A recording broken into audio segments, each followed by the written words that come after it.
শত্রুর চোখ দিয়ে রক্ত বাহির করা নকশা। শত্রুর চোখ দিয়ে রক্ত বাহির করা নকশা। এবং আপনারা যারা আমাকে বারবার কমেন্ট করেছেন গুরুজি যে শত্রুর চোখ নষ্ট করা একটি নকশা দেন, তা আমি আজকে আপনাদের মাঝে শত্রুর চোখ নষ্ট করা একটি নকশা দিচ্ছি।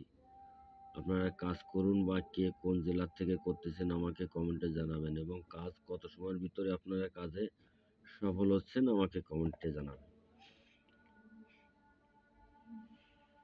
আপনাদের মাঝে নিয়মটাও উন্মুক্ত করে দিচ্ছি।